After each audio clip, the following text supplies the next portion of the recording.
How's up, y'all? It's poppin'. It's D. Boss reacts to this vid by court. This is 4 killers who showed no remorse in court. About to see some crazy people. I'm losing the natural sunlight, so that sucks because I feel like the quality of these vids are about to get worse. Let me show y'all my view real quick because I'm about to leave Medellin, but the room is kind of dirty. Let me show y'all what I'm looking at. The view is really cool, but as y'all can see, it's starting to get dark. So that is why my lighting is gonna get a bit trash, but I'm in a loft here in Medellin. Oh, that looks a little better. Hopefully it stays like this. Anyway, we're gonna see these crazy people though in this vid. Hopefully the lighting, I feel like it just changed. Anyway, let's just watch the video. This is Ronnie ONeill. He is a double murder suspect in Riverview, Florida. ONeill was 29 when he fatally shot his then-girlfriend Kenyatta Barron. Following this, he murdered their own daughter by striking her multiple times with a hatchet. She was only 9 years old. ONeill also stabbed their 8-year-old son before pouring gasoline all over the house and setting it on fire. ONeill was arrested upon fleeing the burning house. The son was able to escape, but was critically wounded and suffered from burns. The first 911 call on the incident was from the girlfriend who was heard screaming before suddenly hanging up. 8 minutes later, another call came in from ONeill. What is your emergency? Hey, I just got caught by some white demon. It was this guy, Kiki.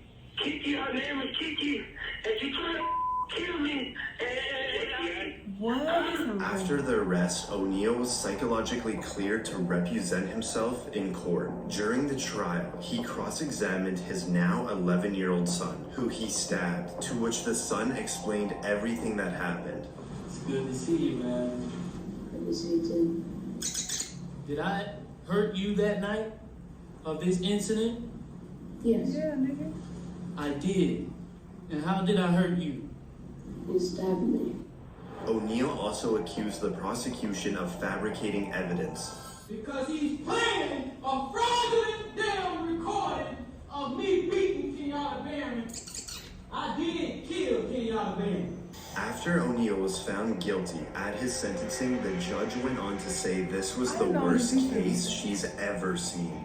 This is the worst case ever in my life, and I have seen some horrors. He also stated that he was not sorry for what he did. I am not sorry for something I didn't do. What? And I am not sorry For what you did do. for the things I did do. ONeill was given a total of 3 life sentences plus 90 years without parole. And for ONeill's son, he was adopted by the detective who cared for him the night of the murders. This is Randall Moore. He is facing 3 life sentences for crimes against his former wife, Therese Ann Lynch. Lynch had left her husband and filed a protective order against him. This resulted in Moore kidnapping and killing his estranged wife. Officer Todd Rowland responded to the cries from the apartment, where he was then shot and wounded.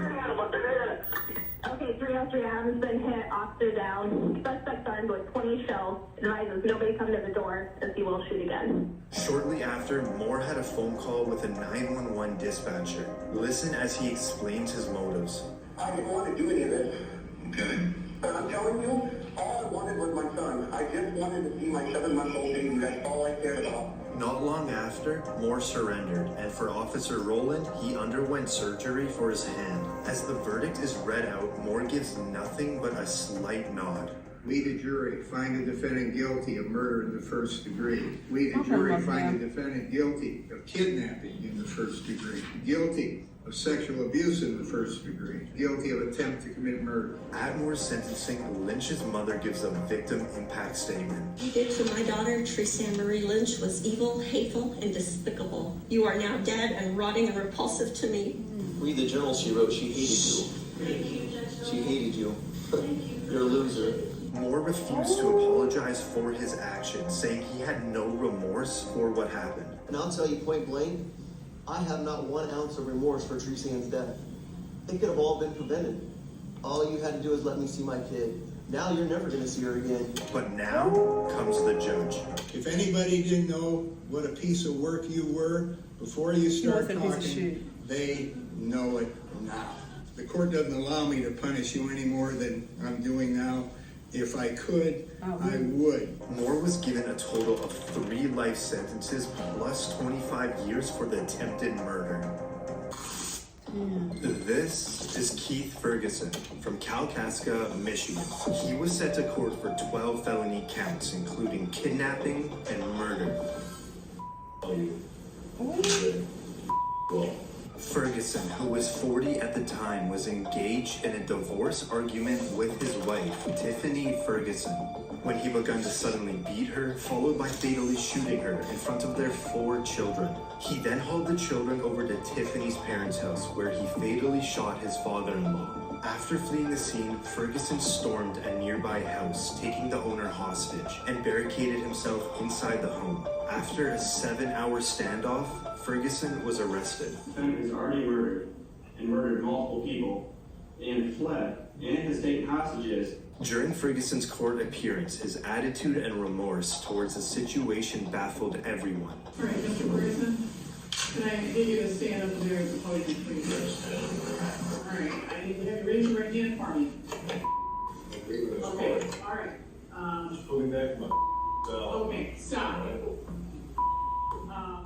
At his sentencing, Tiffany's best friend gives a victim impact statement, saying she always felt that Keith would hurt his wife. I knew one day he would kill her. She would always reply, "He loves his kids too much. He won't kill me. He loved them so much, he murdered their mother and grandfather." When asked about his children, Ferguson never desired to see or speak to them again. The judge responded by saying, "You may not meet the clinical definition of insanity, but there's clearly something fundamentally wrong with you." Ferguson was given a life sentence without the possibility of parole. See y'all in hell. Nigga, you gonna be there. Not This is Michael Swanson, who was 17 when he went on a killing spree of 2 Iowa gas station attendees in the span of an hour. Where did you shoot? Around the body? Yeah. In the face? In the face? Okay. Why did mine in the face? I was just gonna shoot you into your alcohol. Swanson entered a gas station in Algano, Iowa, in a ski mask and a handgun, demanding cash and cigarettes from 47-year-old Vicky Bowman Hall. Despite following the request without hesitation, Swanson still shot and killed her. An hour later, in Humboldt, Iowa, Swanson repeated the same act in another gas station, this time killing Sheila Myers. He was arrested 60 miles away from the shooting when authorities identified his vehicle. With both victims following his request but were killed anyways, it indicated that murder was Swanson's primary goal. How did it feel when you pulled the trigger? I mean, some people say that it feels powerful or that it's kind of a rush. Or what did you feel when you pulled the trigger? I feel powerful. Swanson was charged with 2 counts of first-degree murder and 2 counts of burglary. All allegations of Swanson's motives were answered by himself. I unintentionally, deliberately, and with premeditation shot the clerk, causing her to die. I did this with a specific intent to kill her. Now, as one of the victim's daughters gives a victim impact statement, Swanson sits completely emotionless. How could you do what you did to my mom and my family? I want to know if you're even sorry. Are you sorry for what you did? My mom was not only completely 100% innocent, but she was also a defenseless woman when you came in with that gun. You said you did it for cigarettes and money and so no one could identify you, but I think that's a lie. You did it, as you later said on, that it was so you could feel powerful. As Swanson was sentenced, he smiled and laughed. Cold-blooded murder. Cold-blooded murder, young man. You are dangerous. You are unpredictable. Prison for the rest of your life. Swanson was given 2 life sentences, and 4 years into his sentence, he slit another inmate's throat. No, you gotta electric chair. They're not gonna say what they did after that.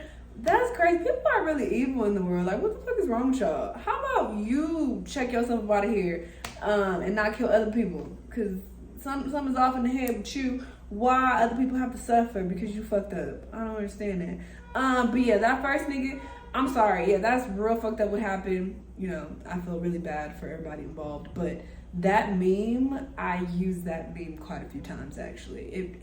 Because it was just so ridiculous. I knew the story was shady. Actually, I didn't even know all the details. I learned something new from watching this vid. But that meme, I did laugh quite a few times from that. But I don't want to because it's a fucked up story behind it, you know?